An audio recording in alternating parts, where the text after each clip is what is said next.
This is homemade caramel that I whipped into a frosting. It's 3 layers of yellow cake lathered in this delicious creamy caramel goodness. It's perfect for the holidays, but really for any special occasion. I started by mixing all of my dry ingredients in a bowl. This is AP flour, baking powder, and a little bit of salt.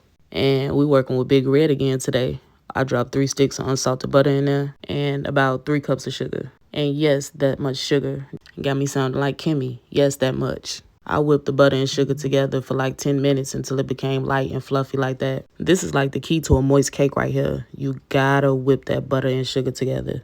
And I know you seen me scrape the sides of that bowl as I'm mixing. Make sure you do that too to make sure everything is well incorporated. And then I whipped in 5 eggs, one at a time. The eggs are one of the most important ingredients because it builds structure to this cake batter. It's really going to bond everything together like how you need it to be. And then I added a little bit of sour cream for extra moisture to my cake. And of course, a little bit of vanilla. You can use whole milk or buttermilk. I decided to use whole milk because it's higher in fat. Unhealthy, yes. But this is going to be such a rich and moist cake by the time I get done with it. After that milk, I did add my flour. And after that, this is how your batter should look.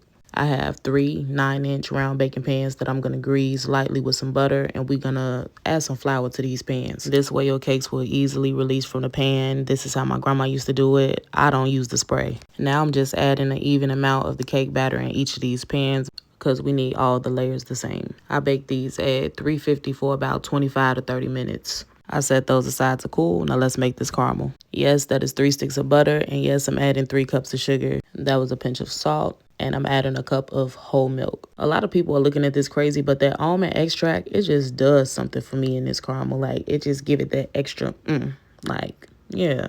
I let this caramel cook low and slow until it reached the temperature of 235 degrees, which is the softball stage. At that point, that's when you want to take it out and pour it up. I let this cool in my mixing bowl for about 20 minutes. You got to let it cool down a little bit first, and then I mixed it to whip a little air into it just to cool it down a little more. And what's going to make this the frosting, I added some powdered sugar. I low-key added a little too much, so do like a half a cup. But when you get done, it should look like that. And this is our caramel frosting. Now we're down to the last step, which is just layering the cakes and getting the frosting on.